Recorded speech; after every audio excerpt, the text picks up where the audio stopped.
இவரை நம்பி பார்த்தீங்கன்னா எங்கள் வீட்டில் கல்யாணம் பண்ணி கொடுக்கல. மெயினான விஷயம் அதுதான்.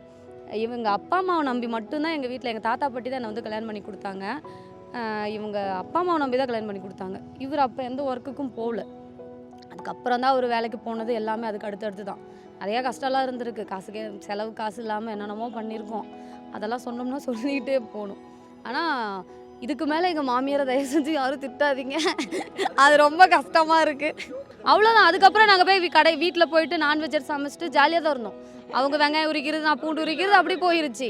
ஆனால் நாங்கள் அந்த ஷோவில் வந்து இவ்வளோ பெருசாக ஆகும்னு நாங்கள் எதிர்பார்க்கல.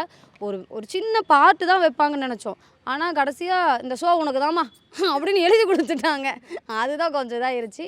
அதை கூட எங்கள் மாமியார் பெருசாக எடுத்துக்கல. எங்கள் மாமியார் சொல்லுவாங்க, இந்த மாதிரி பஸ்ஸில் பார்த்தோம், இந்த மாதிரி கேட்டாங்க அப்படிம்பாங்க. என்னம்மா சொன்னேன்? ஒன்றும் சொல்ல, சிரிச்சிட்டு வந்துட்டேன் அப்படிம்பாங்க. முன்னால் நிறைய பேர் என்னை வந்து நிறைய பேருக்கு தெரியுது அப்படிம்பாங்க. உலகம் உங்கள் கையில். மாண்புமிகு தமிழ்நாடு முதலமைச்சர் திரு மு க ஸ்டாலின் அவர்கள் 10 லட்சம் மடிக்கணினிகள் வழங்கும் மாபெரும் விழா.